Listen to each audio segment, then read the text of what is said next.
I made 2 big pans of it. The second pan Okay. is really loud. I never thought about asking for the link, Second but pan. it starts out in this video. Good afternoon, everyone. Thanks for joining us on this blustery, snowy first snow day. Hope everyone's office is a little warmer than ours is here right now. Anyway, to get us started on this training for the assisted living services and the independent living services, we're going to do a roll call of the sites first to make sure everyone's on board. It looks like we're seeing Aberdeen, correct? Aberdeen, you're there? We are here. Okay. Brookings?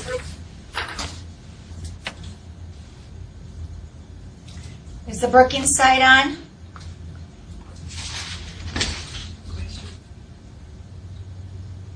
We'll come back to Brookings. Chamberlain, are you on? Yep, I'm here, Janet. Okay. Rapid City? Yes, Rapid City is here. All right. Jessica, are you on?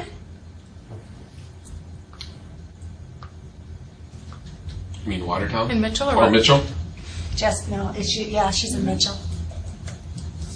Jessica? We'll come back to you, Jessica. Sioux Falls? Sioux Falls is here. You. Spearfish?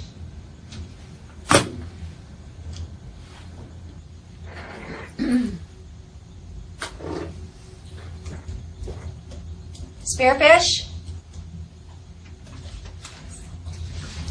Carmen, are you on? You're on? Yeah. Oh, yep, we're on. I was Okay. here. Sorry about that. Okay. All righty, we got you. How about Watertown? Watertown is here. Okay. Yankton? Yankton's here. Okay, let's go back up and see if Brookings is on.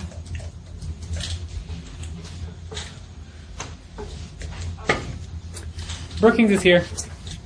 Awesome. And Spearfish?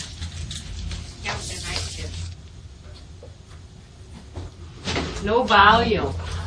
Oh, there she is. I hear her. Was that you, Mary? I think we heard you. You're just on low volume, it sounds like. So it sounds like everyone's on except for Jessica. Jessica, can you hear us? Are you on? Okay, we're going to go ahead and we'll see if we can find out what's going on with her site. Everyone should have received the handout information and a sign-in sheet, so make sure you fill out your sign-in sheet and send it back to us upon completion of this training. Also, please make sure and mute your sites so that we don't get a bunch of feedback, and then you can unmute them when you have any questions. With that, we're going to turn it over to Rhonda Williams. I don't think we need to do any introductions, do we, Rhonda? I don't know. I don't know if everybody knows me or not. I'm Rhonda Williams. I'm the IL Program Specialist / ADLS Waiver Manager for Department of Human Services, Division of Rehab Services. I've been working in this capacity for a little over a year and was asked by Janet to provide some training to the VR counselors just so you all are aware of what these programs are within your same division. I also invited IL specialists from the Centers for Independent Living to participate in this as well. So hopefully some of you have some of the IL specialists located there with you. My hope is that you can get to know each other and network and begin collaborating on services together. So I will get started on the PowerPoint. I sent handouts out last Friday, so you should have those to refer to. And I'll start with the Independent Living Services Program.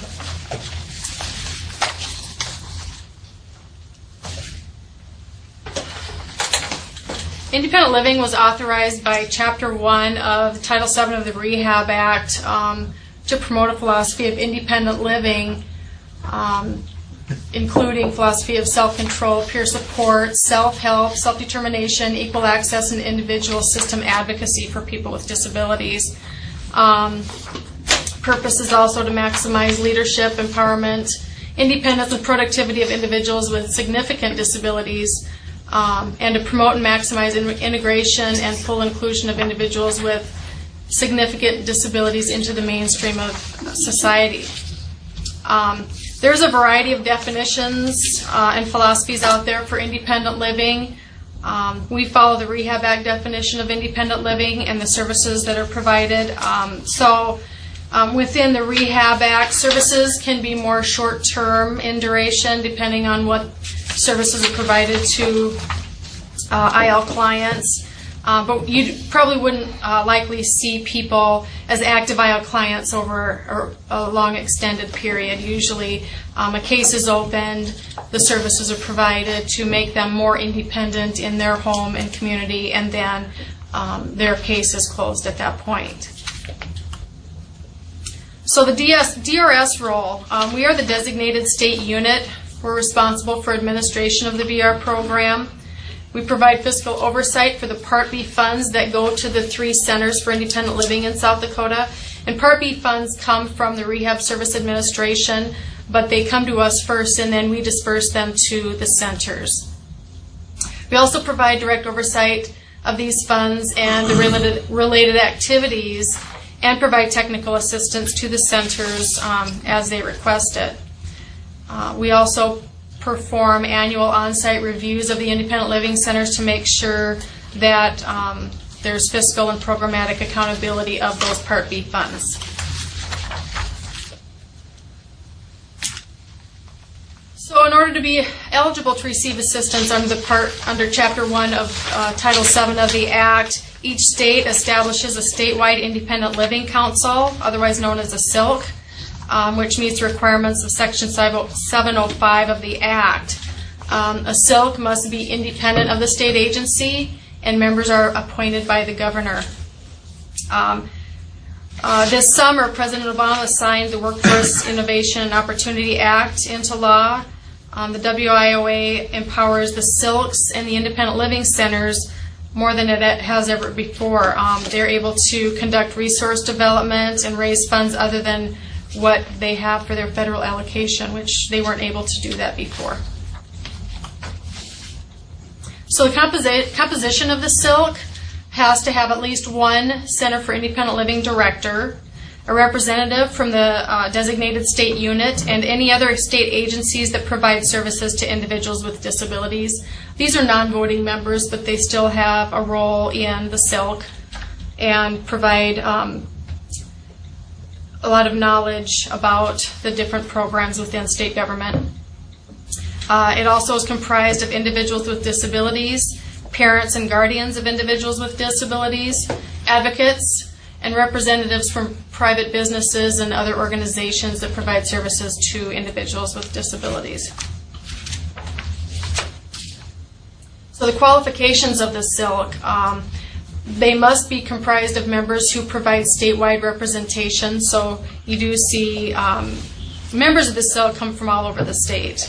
They represent a broad range of individuals with disabilities, are knowledgeable about the centers for independent living and the services provided by those centers, and at least 50% of the SILC voting members must have a significant disability. So you do see a majority of the people who are on the SILC who do have disabilities.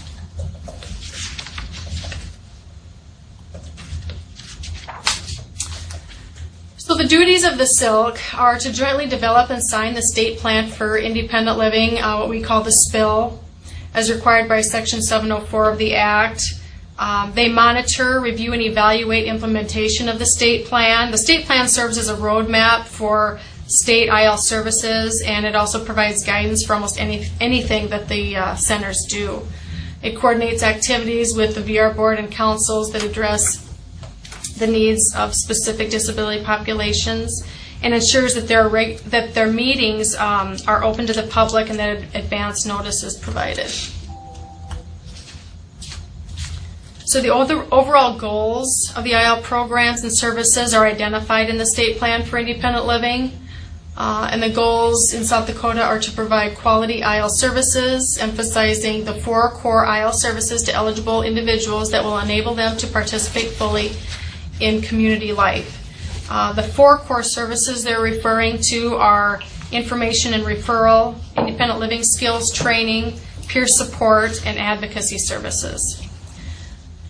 They also have a goal to improve access to IL services for eligible consumers who are currently unserved or underserved. And actually, living in South Dakota, there's a wide area of places where people are unserved or underserved. They also work to expand availability of accessible, affordable housing options for individuals with significant disabilities, and we do have someone from South Dakota Housing on the SILC board. We strengthen IL services in South Dakota and advance the IL philosophy of consumer-directed services. The state plan has independent living. The state plan for independent living has goals and objectives that they work on. They participate in work groups to work towards reaching those objectives within a time frame established within the state plan for independent living. Before the law was passed, each SILC, each statewide independent living council needed to have the state plan signed by the state voc rehab agency. Under the new law passed by President Obama this summer, the plan will now be signed instead by the SILC and 51% of the state's independent living center directors. So the focus is moving away from the designated state unit and towards the centers for independent living and the SILC to work together collaboratively on that.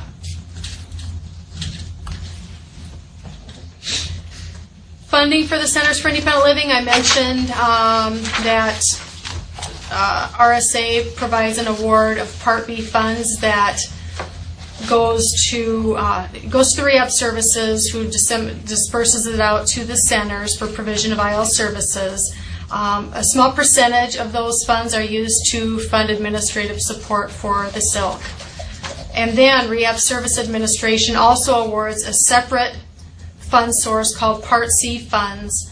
Those are federal funds that go directly to the Centers for Independent Living annually for provision of the same services. So approximately half of those funds come from rehab services to the SILs, and the other half comes directly from the Rehab Service Administration to the SILs.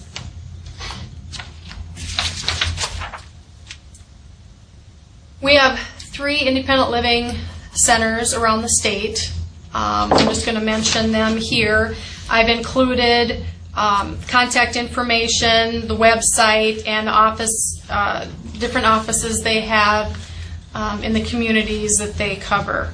So Matt Kane is the Director of Independent Living Choices. He's located in the Sioux Falls office. They have additional offices in Aberdeen, Chamberlain, Huron, Madison, Mitchell, Watertown, and Yankton. And I've also provided the website for these agencies so that you can access their website and take a look at the services and the counties that they cover. The Native American Advocacy Program is located now in Herrick, South Dakota. Marla Bullbear is the director. They moved to Herrick from Winter just within the last, I think, 6 to 9 months ago. They cover the reservations, Pine Ridge, Cheyenne River, Standing Rock, Rosebud, Crow Creek, Lower Brule, and Yankton Sioux. And I've also got their website on here as well.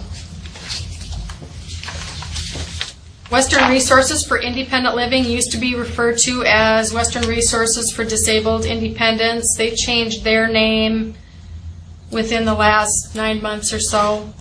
Ann Van Loan is the director for that program. And they have additional offices in Spearfish and Pierre, and they're located in Rapid City. So I put a map up here of office coverage. So you'll see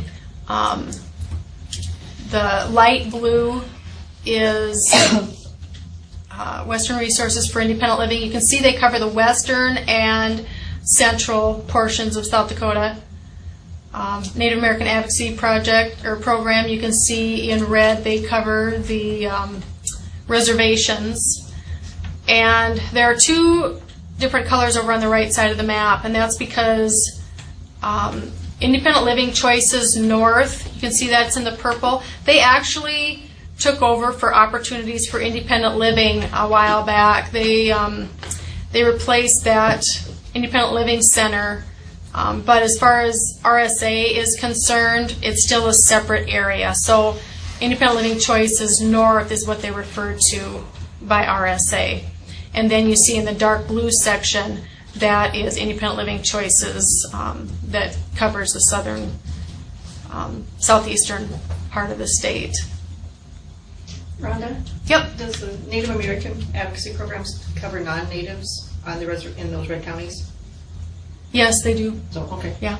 Yep. They cover counties actually, and so you see there's an area over there in purple, and then Moody County has another little section where Flanders is located.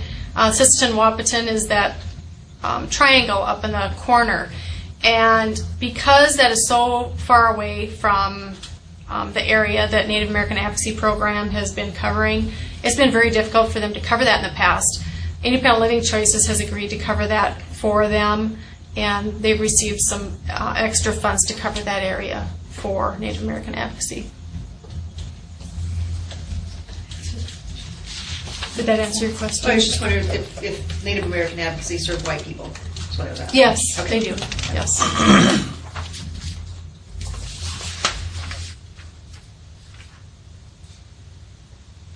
Eligibility for IL services, they must have a significant physical, mental, or cognitive or sensory impairment, and their ability to function independently in the family or community or to obtain, maintain, or advance in employment is substantially limited. And the delivery of services would improve their ability to function independently in the family or community or to continue their employment. RSA gives a real broad criteria for eligibility, making many people eligible for IL services. Someone who's receiving SSI or SSDI due to their disability, or if their disability is observable by an IL specialist, can also be made eligible for services right away.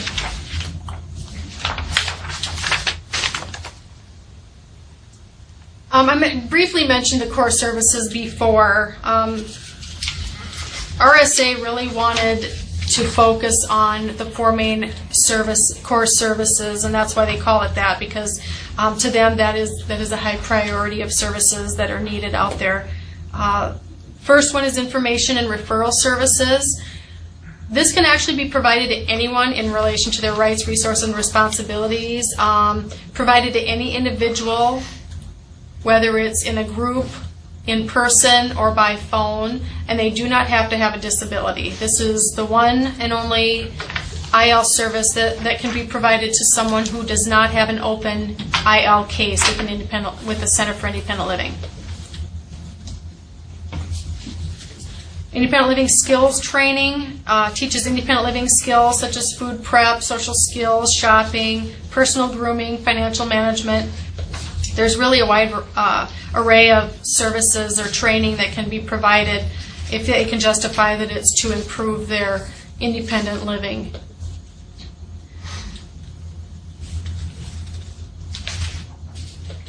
I would say independent living skills training tends to be one of those services that you'll see provided a little more long term, just because of the amount of time it takes for people to learn some of these skills.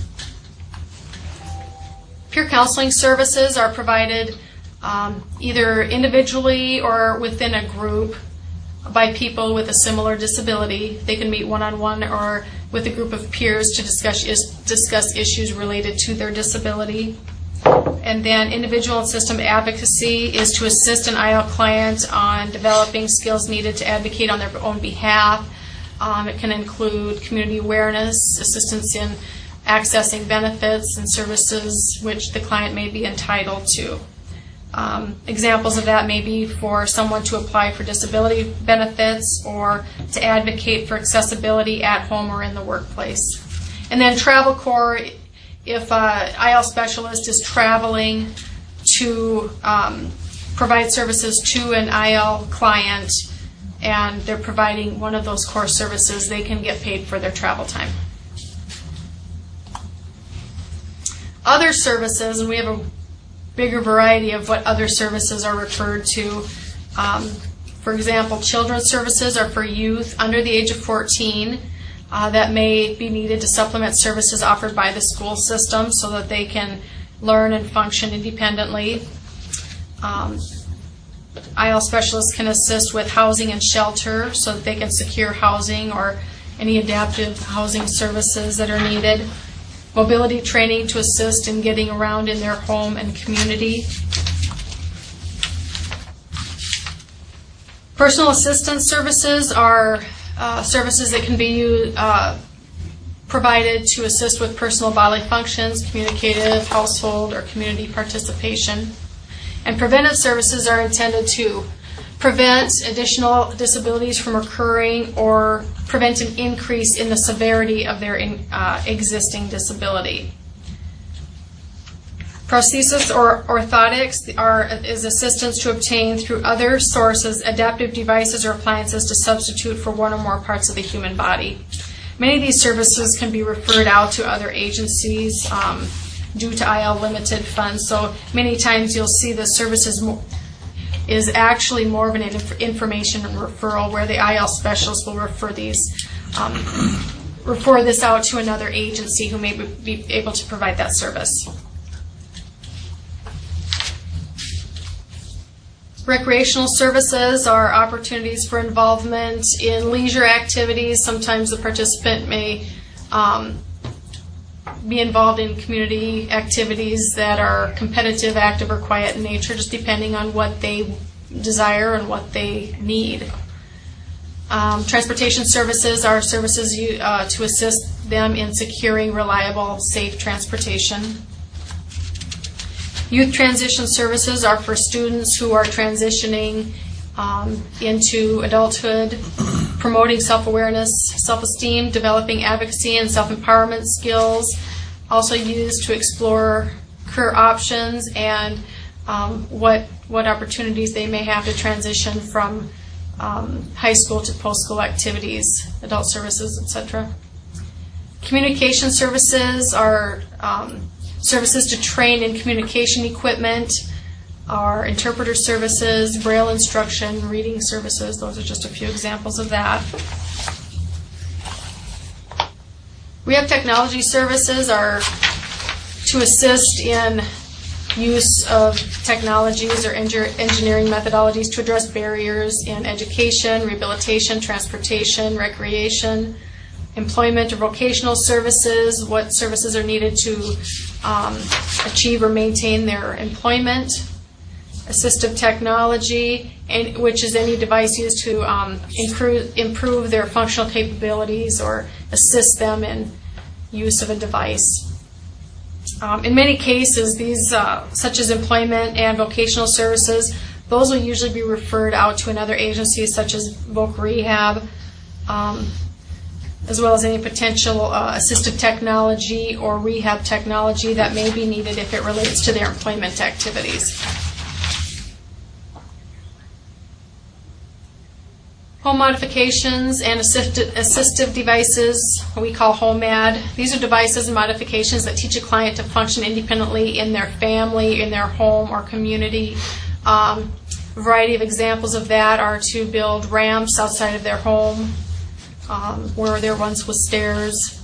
Getting a roll-in shower, lowering cabinets, widening hallways or doorways. Those are some of the things that can assist a person to live independently in their own home. DRS currently has funds set aside for these home modifications and assistive devices. We used to have a waiting list, basically, that if at the end of the year we had funds available, we could put towards this. But this year we've set funds aside right away, and as the needs arise, the independent living centers are sending in a request to our agency, basically describing what the devices are that the consumer needs. Have other comparable benefits been considered, and do they meet financial need? And once those are approved, then they go ahead and purchase and get those modifications completed and send us the bill, and then we turn around and reimburse the centers for that. This was our way of being able to provide services right away instead of having people on a waiting list for up to a year waiting for some of these devices. The telecommunication adaptive devices are to assist a client to independently communicate or answer the phone.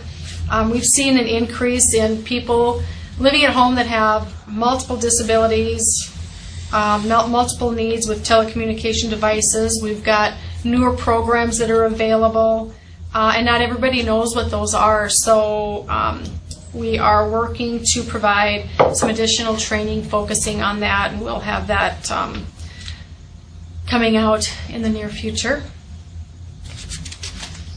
And then travel other, which is for IL specialists to travel to provide these other services. So as far as what some of the demographics of the people that the Centers for Independent Living are working with, I obtained this information from last year's Federal 704 report that the Centers for Independent Living submit to RSA. They also send that information to me, and I just incorporated that all into one report. So this information is coming directly from the centers.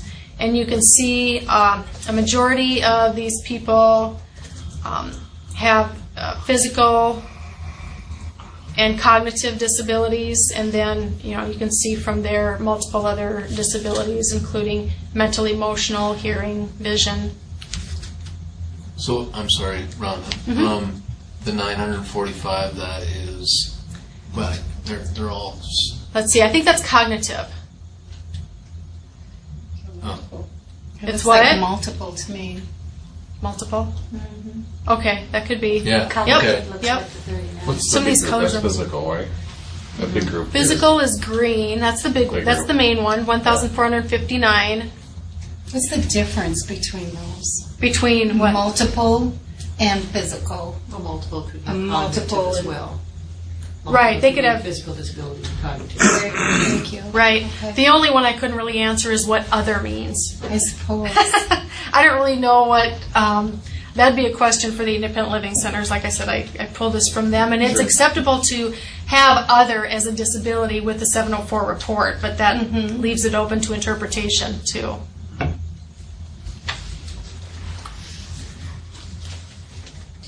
Age of IL clients, you can see we really provide a lot of services to people over the age of 60, which makes sense as the population ages. They have more needs in their home. The next group is between the age of 25 and 59. And then, you see basically during transition age, we provide more services as well. You can't really see anything under 5, but there are 3. There were 3 that were provided services within that last year.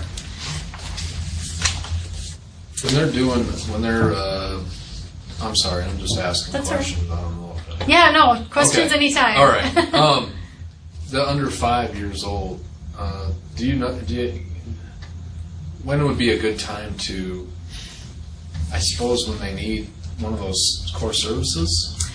Yeah, I can't really answer what services they provided to Yeah. It might be children a under good 3 example. years It or just- under I think 5 it's- years old. Like Just- modifications. Yeah, I I've think heard it's of more that. mobility issues, Yeah. physical disabilities, that their accessibility, a ramp into place, or some accessibility issues, or A bed or something. getting connected with services too. Yeah. Okay.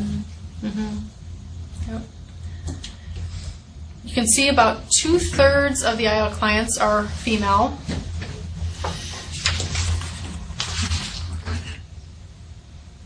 I don't know why that is. Maybe women are more willing to get services, reach out and get services. It's hard to say. We're living longer. Well, we are living longer, Yeah, that's true. We live longer, Yeah. that's probably true, because it's a high. And actually, when you're looking at an environment where there's a man and a woman, the man is less likely to, he relies on other people for things before going to the spouse takes care of him. Race, ethnicity, majority are white, and then the next down is American Indian. I guess that's no surprise, just based on our culture in South Dakota. Rhonda, what year? Is this like This 2014? is 2013, Okay. which was last year. Yeah, we don't have 2014 done yet. That's actually due at the end of December. So this was the most recent information I could get.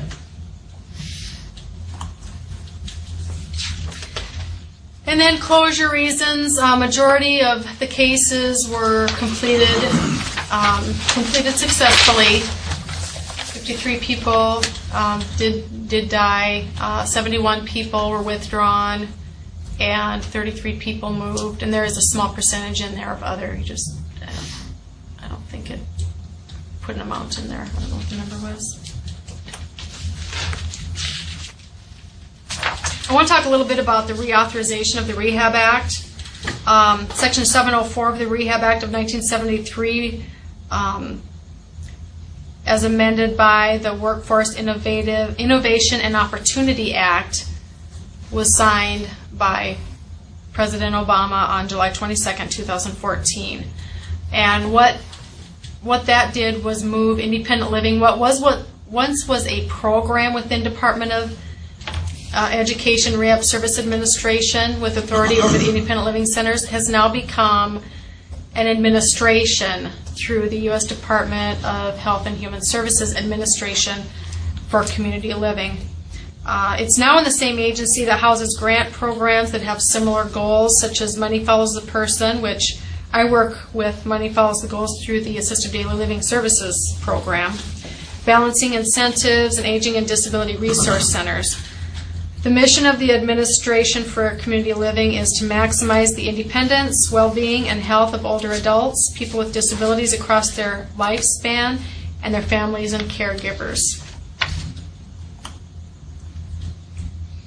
So adding to the purpose of the Act, the WIOA added to maximize opportunities for individuals with disabilities, including those with significant disabilities, for competitive integrated employment, to increase employment opportunities and outcomes for individuals with disabilities through meaningful input by employers and various service providers, and to ensure youth with disabilities transitioning from special education under IDEA and Section 504 are continuing their education or employed in competitive integrated employment. And you can see where employment and youth transition services are being emphasized with the new philosophy of WIOA. Some other changes that you'll be seeing, they're going to add, we talked about the 4 core services: information and referral, advocacy, independent living skills training, and peer counseling. They're going to add transition as a 5th core service. They're also going to increase the Part C funds over a 5-year period. The Centers for Independent Living have not seen increases and have actually seen some decreases here and there with independent living funds. So this is a very welcomed change for the centers. They also have moved over to the administration of community living, what used to be called the National Institute on Disability and Rehab Research. They've changed the name to National Institute on Disability, Independent Living, and Rehabilitation Research, because they wanted it also to focus on independent living. So that is It's called NIDER. NIDER. It's called NIDER. NIDER. How they're going to pronounce that. So that's been moved over along with IL, and the Assistive Technology Act has also been moved over to the administration of community living. The Older Blind Services program is going to remain within the Rehab Services Administration, and that's the program that Sandy Neihart manages.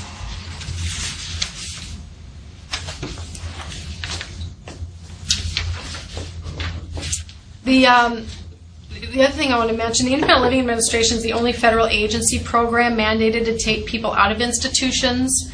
requiring IL centers to provide transition services to people leaving institutions, to work at preventing people from entering institutions, and assisting students with disabilities who are moving from school to economic self-sufficiency. The draft of the new rules should be coming out this January 2015. That's what we've been told. And the final rules for the law should come out in January 2016. If you're interested in keeping up with the new changes, you can access the Department of Health and Human Services Administration for Community Living at acl.gov. I'll be keeping an eye on that just so I am familiar with what all the changes are that's going to be coming about.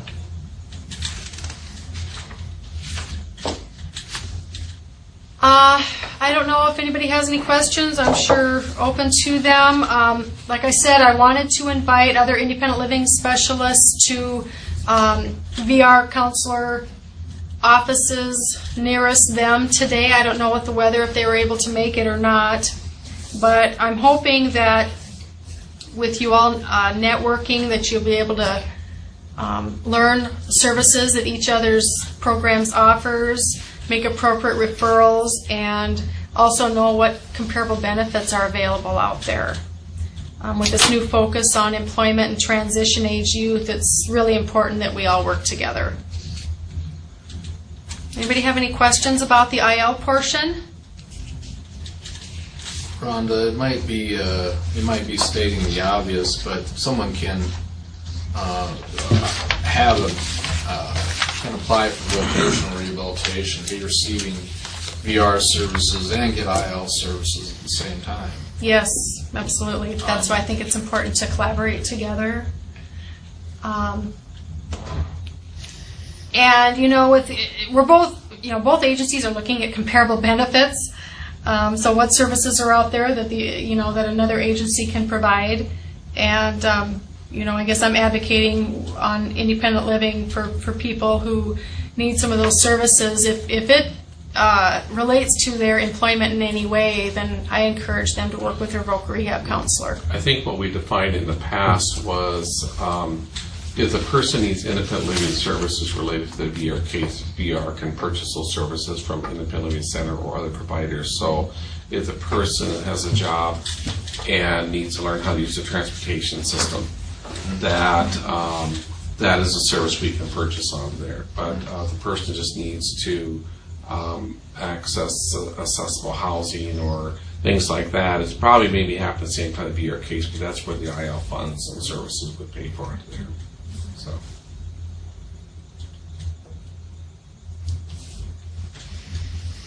Here's my contact information if anyone needs to contact me or has any additional questions. I encourage you to get to know the independent living specialists and the voc rehab counselors in your area. And they're actually the best people to talk to regarding services and ways to collaborate, but I'm available also.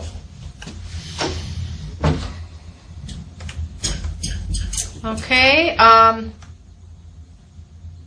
going to switch over to the ADLS.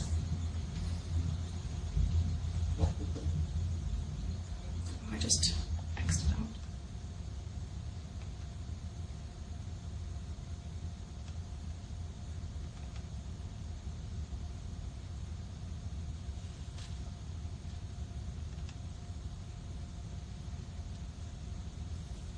I sent brochures to everyone, so hopefully you all have some of those.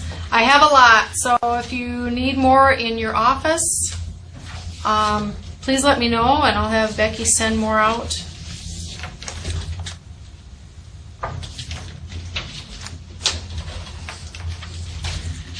Okay, I'll take off my IL hat and put on my ADLS waiver manager hat.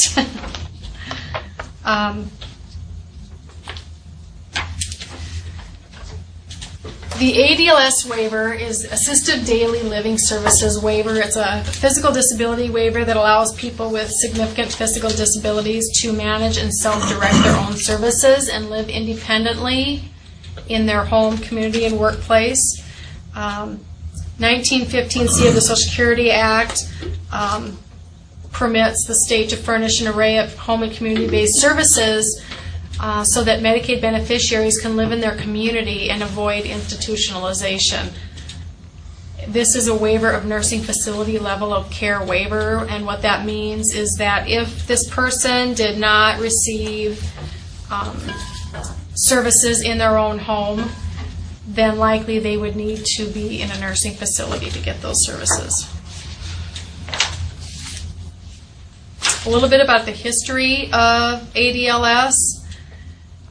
It was established back in 1994. Prior to that, Prairie Freedom Center, which is now called Independent Living Choices, they used to be Prairie Freedom Center back then, they provided some limited funding to some participants who needed personal attendance. And then the State Attendant Care Program, which I also manage, provided some limited funds back then to people with spinal cord injuries. But there was more needed than just those two small programs. So DHS and some participants got involved and developed a waiver for people who have quadriplegia, and they were in favor of a consumer-directed and program that advocated for independence in managing and directing their own personal attendance. So established in 1994, it began early in 1995. It's been going on for almost 20 years now. There was an amendment back in 2011 to disallow earned income from the cost share formula. So I have participants on this program that have a full-time job, and that income is not considered in the cost share for their services because we didn't want to disincentivize people going out and working. We wanted them to still be eligible for this program. The most recent, we have to renew our waiver every 5 years, so my most recent renewal was back in 2012. And like I mentioned before, I've been doing this a little over a year. So the prior ADLS waiver manager was the one who wrote this, and it's been implemented going on its third year. So the ADLS philosophy supports the concept that participants achieve greater independence by having control over their own personal attendance, staff, and schedule. ADLS is a self-directed waiver in which the participant recruits, interviews, directs, trains, and schedules their own personal attendance. They select the personal attendant, and then the provider agency goes through the process to hire them as an employee of their agency. The ADLS participant is responsible for directing their own care. And this is why it's considered a self-directed waiver, because the participant really is responsible for a lot when it comes to their services. The traditional home health system makes individuals dependent on the schedule and staff of the home health provider. They have a managed care model where the participant is provided a personal attendant by the agency who schedules what time the personal attendant is going to provide those services. So basically the participant is told, you're going to have this personal attendant and they're going to show up at this time to provide services to you. So really those options, those services are they're being delivered, but there's really no choice on the part of the participant as far as who's providing it or when. In the overall scheme of things, Department of Social Services, Division of Medical Services is the designated single state Medicaid agency. They have administrative authority over all of the waivers in South Dakota. We have 4 waivers in South Dakota. 3 of them are in Department of Human Services. I've got the ADLS waiver within Division of Rehabilitation Services, and the Division of Developmental Disabilities has 2 of the other waivers.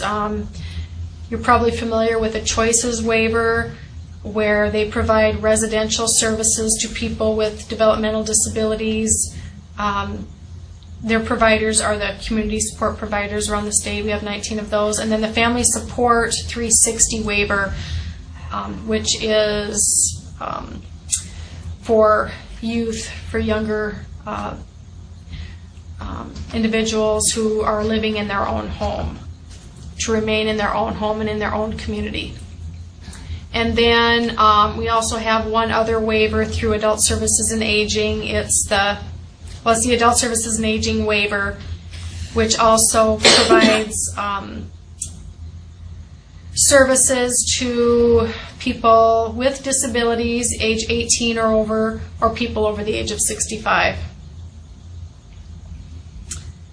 Within our department, the Division of Rehab Services is the designated operating agency for the Assisted Daily Living Services waiver. And then under DSS, Economic Assistance, they determine the financial eligibility for all people applying for Medicaid in South Dakota. To demonstrate to the Center for Medicaid and Medicare that the operating agencies and the administrative authority are working together in support of all of the waivers in South Dakota, representatives from each waiver and the designated single state Medicaid agency meet on a quarterly basis at least. We've been meeting a lot more than that lately. But the Internal Waiver Review Committee is what this committee is called, and it consists of representatives from all 4 waivers, medical services staff from DSS, and DHS Budget and Finance. And the Internal Waiver Review Committee is written into all the waivers in South Dakota.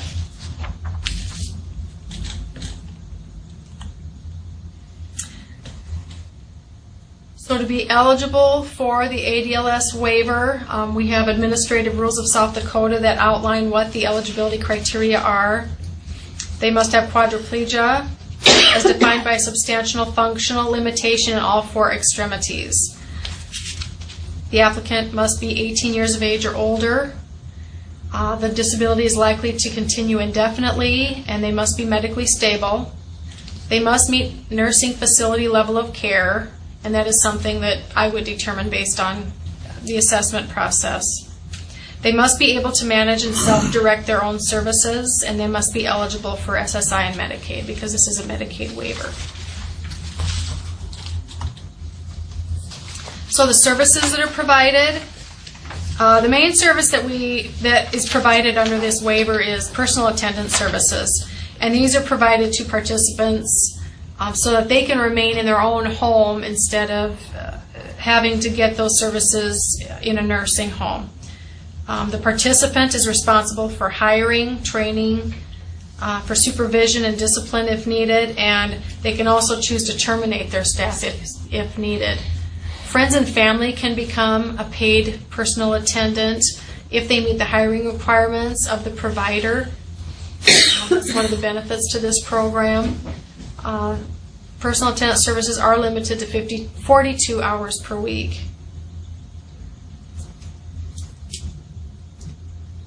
Case management services are provided by the provider agency. They have a case manager that's responsible for completion of the initial assessment and any annual assessments after that. They also coordinate the services and supports that a participant needs to be independent. They assist in writing up the service plan and are basically the go-to person if the personal attendant's having issues with their plan. Consumer preparation services are services that support the participant in the hiring and supervising of personal attendants. They will assist a participant in recruiting, interviewing, hiring, and scheduling personal attendants. They can also assist in conflict resolution between a participant and a personal assistant, and train a participant in how to maintain a respectful employer-employee relationship between a PA and participant. I have a question, Rhonda. When you say they can hire a family member or friends, does that person then fall under the case management? A provider agency oversees them once they determine who they want as their personal attendant? Once they choose a personal attendant, They have to go through the hiring process of the agency, just like anyone would. They're going to get a background check, and they're going to be checked for any infectious or contagious diseases. They have to fill out, basic paperwork, and then they become an employee of that agency. And I'll talk more in here in detail about what the responsibilities of the agency and responsibilities of the participant are related to all that. Okay, so the overall management is done by a case management system, but they can still choose who their own personal attendant is? Yes. Okay, thank you.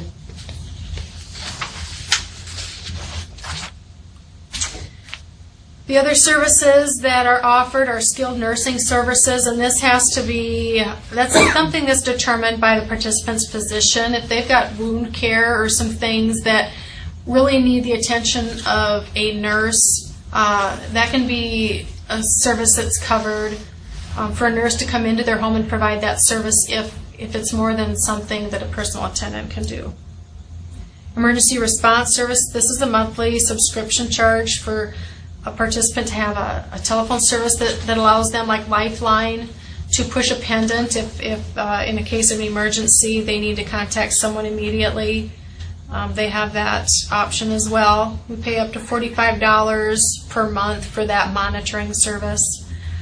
And then incontinence supplies, or any supplies that support bladder and bowel maintenance, for up to $100 per month.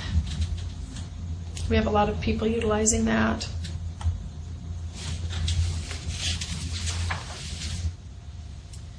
So for the application process, you can find the application on our DRS website, and you can find it right there. Once I receive the application, which is also used as a screening tool, it's just got basic eligibility information. If that person marks yes on all of them, then that tells me that they are likely eligible for the program. I will send them a letter, and that has contact information on who they can contact for a provider to complete the assessment. They need to have someone come to their home and do a face-to-face assessment as part of that eligibility process. They have a choice of providers around the state, and I'll discuss those here in a little bit. The assessment assesses their cognitive ability, because they have to be able to manage and direct their own care. So we have to have some sort of assessment determining that they can in fact do that. And they also, this also assesses what their functional limitations are as they relate to activities of daily living. If appropriate, a service plan is then written up and signed by the provider and the applicant. That assessment is then sent to me to determine if the person is eligible and if those services are appropriate.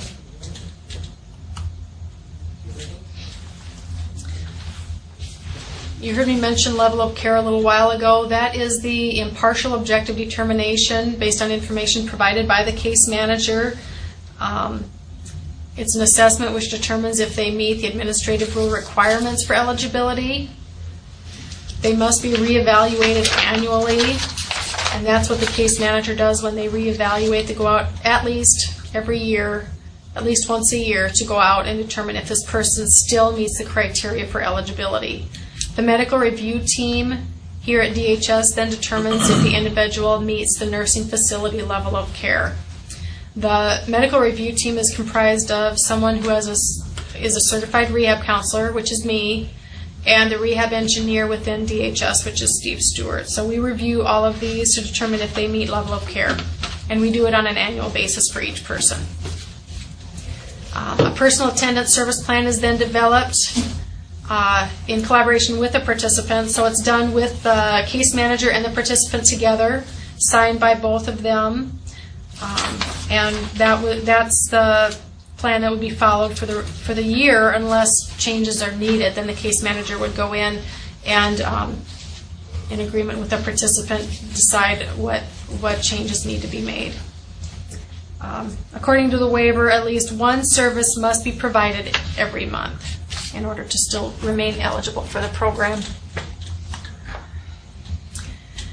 So the service plan that I just mentioned needs to address all of their needs and what their goals are. It's updated at least annually or more if needed. The services are outlined in the plan as far as how often they need to happen, the scope of services, the duration and frequency of the services need to be identified in the service plan. The participants are afforded choice between waiver services and institutional care, and between and among waiver services and providers. So they need to know that they may be receiving services from this provider, but they still have an option of choosing another provider at any time if they want to. And if the ADLS waiver services don't cover all the participants' needs, the case manager still has to identify what those needs are and address those needs in the service plan and who's going to provide those, whether it's an outside agency or who it's going to be. So the responsibilities of the participants, you can see it's pretty lengthy. They must be able to independently direct and manage their care. They must be able to recruit personal attendants, screen, interview, and select their personal attendants. They're basically hiring them as their own employee. They need to determine the attendant's competency to perform the needed services, and that's something they do when they hire a personal attendant. They have a form that they sign off on stating that this person is competent to perform those duties. They also schedule their personal attendants to perform the activities of daily living identified in their service plan. They train them on how they want those duties completed. They supervise and direct the attendant to perform those duties. They also have to arrange for emergency and backup coverage if their personal attendant does not show up or calls at the last minute and says there's been an emergency, they can't make it. They have to have a backup plan. Who are they going to contact to provide that service for them if the PA that is scheduled isn't able to show up? They have to be able to resolve conflict and terminate an attendant if necessary. They have to review timesheets for accuracy and sign the personal attendant's timesheets. Because this is a Medicaid waiver, if the personal attendant purposely falsifies time cards and then gets paid for hours not worked, that's considered Medicaid fraud. So it's a very big responsibility on the part of the individual to make sure that those timesheets are accurate before they sign off on them. And the consumer prep specialist can support and assist them in all of these activities if they're having difficulty doing it. And you know, obviously initially when somebody first comes on the program, they're going to need a lot of support doing this and learning to do it. And that's what that consumer prep specialist is there for. Rhonda, I know from working with you a little bit on you know, individual cases in this program that sometimes individuals have, like we saw before, family and friends as personal attendants, and then sometimes they're going outside of their family and friends group and hiring a personal attendant that they don't know, maybe, right, possibly before this. In those cases, they're working with the provider to list positions in the newspaper. Right. Yep. They have to place, if they have to, they'll place ads in the newspaper or contact job service and put an announcement out there, just like any job, or how like a home health agency would open up, looking for a personal attendant positions to provide Do services. the providers, the case managers, do they ever have extra staff that'll say they'll take on another person? Does that happen? Well, I don't think it happens very often. I don't know if we have any ADLS staff out there. Matt, are you there in Sioux Falls? Or Carol? I invited ADLS staff too. Yeah, Carol is here. I'm here. Okay.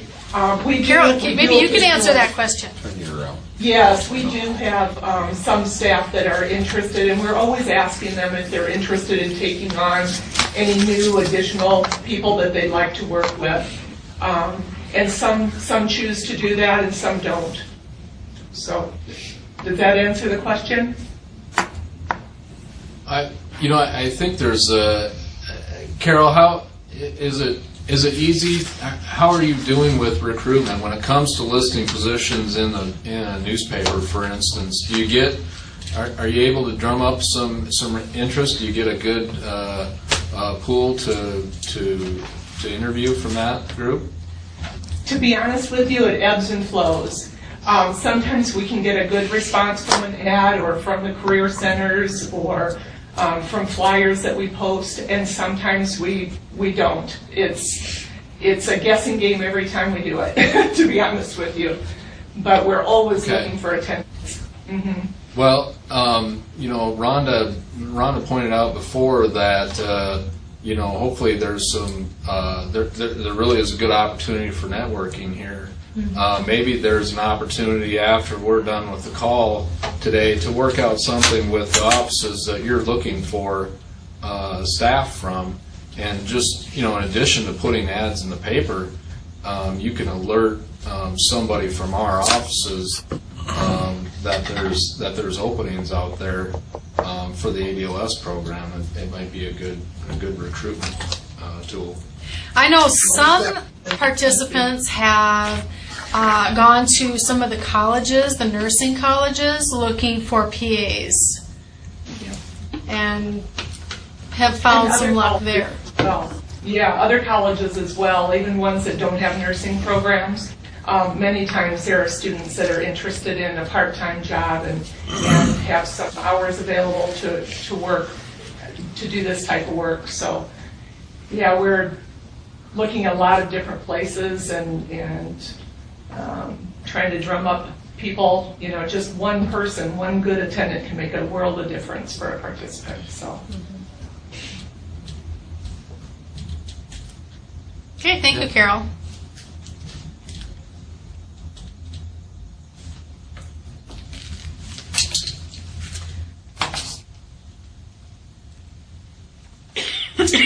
Okay, we've got ADLS providers that provide statewide services. We have contracts with them, and they serve as an employer of choice. Employer of choice is a model of financial management services where the agency provides services under a co-employment arrangement with participants. In the agency with choice model, the agency is the common law employer, and the participant is a managing employer of workers who serve that participant. So basically they have two employers, the agency and the participant. The providers must meet the provider qualifications outlined in administrative rules.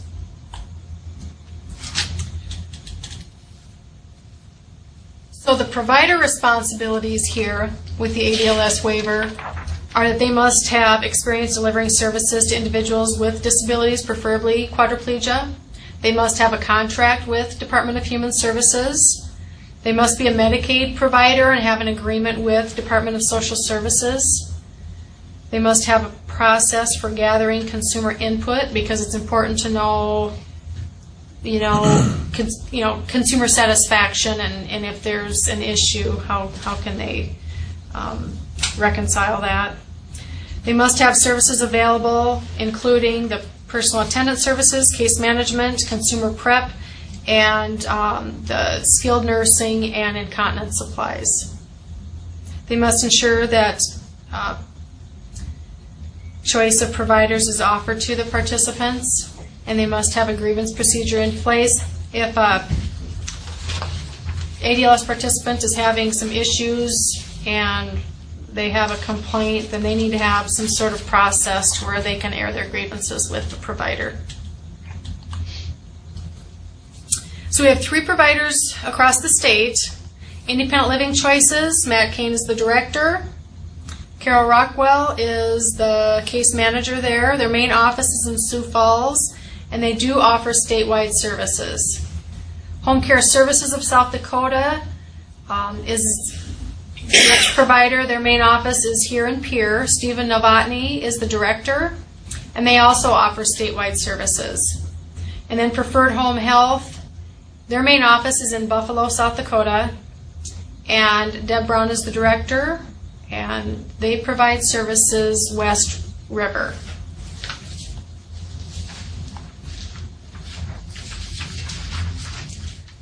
So as far as, there are benefits and difficulties to the ADLS program, and one of those difficulties is the distance and travel that personal attendants, sometimes depending on how rural the community is, and just the ruralness nature in some of these places anyway, finding personal attendants in those areas. It's hard to find people interested in working as a personal attendant. There's high turnover nationally in personal attendants. And in the case of the ADLS program, service plans are based on what the participant needs and how they schedule their day. So this may result in short visits at multiple times of the day, and some PAs don't want to travel to only spend 1 hour or 45 minutes with someone in the early morning and then again at noon. So it's hard to work around those schedules.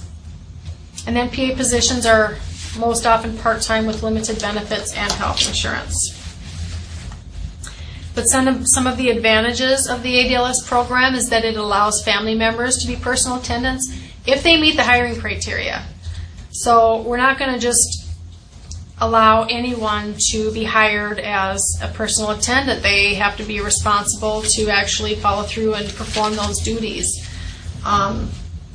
If they've got felony convictions or are actively using illegal substances in the home, those sorts of things. If they have in the past falsified timesheets, then those are reasons that a family member may no longer be able to be employed as a personal attendant. The participants can work their schedule out with their PA directly instead of having the agency involved. They can do that directly and include late nights and weekends in those schedules. They decide who comes into their home to provide the services. That's one of the benefits. They know these people. They've hired and trained them, and they're making the decision of who that is that's coming in and providing the service. And the participant trains the PA to perform the tasks using methods they prefer that are safe and efficient. And the participants also learn valuable directing and managing skills as a part of the responsibility of managing and directing their own care.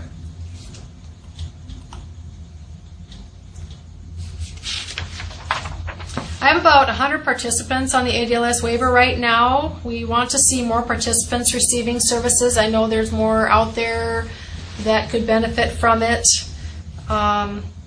So I'm hoping to get some more appropriate referrals. If anybody has any questions regarding a referral or potential applicant, I ask that you please call me. I've got my contact information here, as well as my email address, and look forward to getting any referrals. Like I said, I've got brochures. If you need more, let me know. I've got a pile of them here, so I'd sure like to get people to hand them out as they think of maybe some VR consumers who might benefit from this program, knowing that even if they get a job, they would still be eligible for the program because their wages wouldn't be counted against them. Rhonda? Yes. Hi, this is Brookings and Terry Bukowski and Brookings. I have a question. I'm wondering with the ADLS waiver and they have the ability to pick a provider, how is to decide that the provider gets paid? Or what's the rate of pay? How is that figured out? Well, we have units based on Medicaid rates for those services. So they're in 15-minute units, and depending on what the agency provides, they would bill Medicaid for that.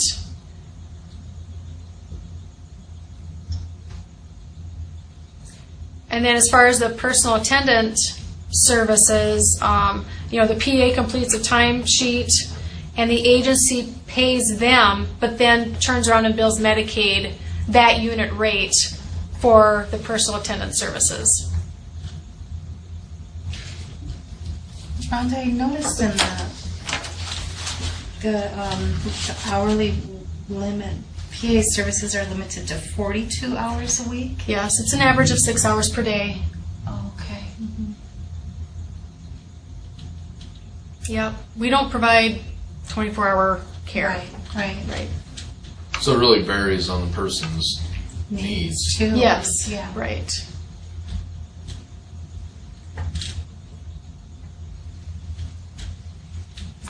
Rhonda, Terry? yeah, sorry. If I'm on the ADLS waiver and I choose to hire my mother who lives with me in my home, that would be an option, correct? Yes, it would. Okay, then how do we determine how much my mom gets paid? Like I said, it's a unit per 15 minutes. So how do we determine what she gets paid? The provider agency determines how much they pay their employees.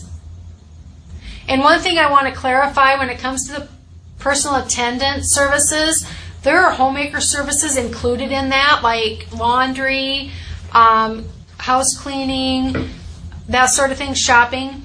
That can be paid as a part of the personal attendant services, but if you have a family member living in your home that would do those, that would provide those services anyway, I mean, they're going to have to cook for themselves anyway. They're going to have to do their own laundry anyway. They don't get paid for that. They have to volunteer that. Great. Thanks, Rhonda. You're welcome. So the wage, just to follow up on Terry's question, the wage varies a little bit from Provider to provider. Right. I would say I really don't Yeah. keep track of how much they pay their providers.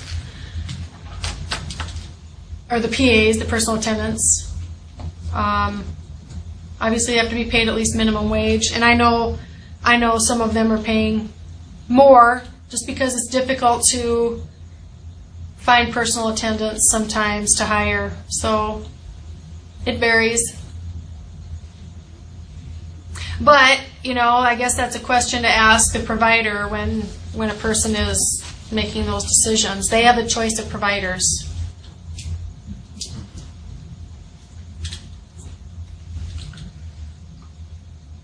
Any other questions?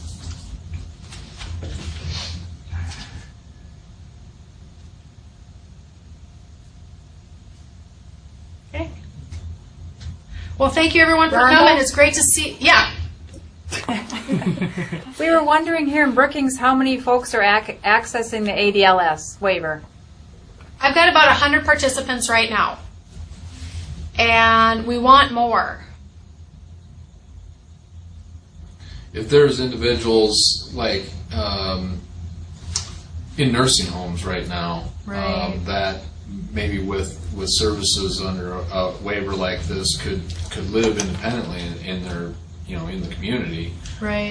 That would certainly be of interest, right? Yeah, it's a big goal right now to get people out of nursing homes, especially our younger people, and living in their own community. Even if they don't have a family member willing to perform those duties, we can still get them out living in that community and hiring other personal attendants to come in and perform that for them.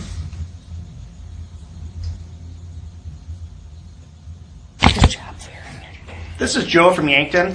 I was wondering, is there still a small amount of earned income that an individual can earn on the ADLS program as far as that goes, or a large copay? I think at one point there was quite a bit there that was an issue for employment. There is a cost share, and I usually refer those questions on to Kathy Gangler. She's the one who makes those determinations. There is a cost share, yeah, depending on what kind of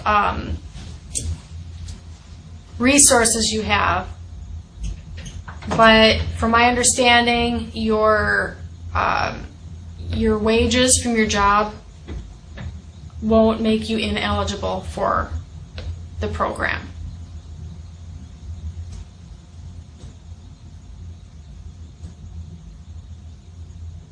Okay, thanks. All right. Well, if you have any other questions, you've got my phone number. That's my direct line, actually. So if I'm not available, just leave me a message and I'll call you back. But look forward to hearing from anybody if you have any other additional questions, or if you have any referrals or questions regarding referrals, you can call me. I'd be happy to send you an application. Thank you. Make sure to mute your sites before you shut your TVs off, otherwise people can still hear you till I get the bridge shut down. Okay? Hey, everyone. TV off and I'll share for the bridge.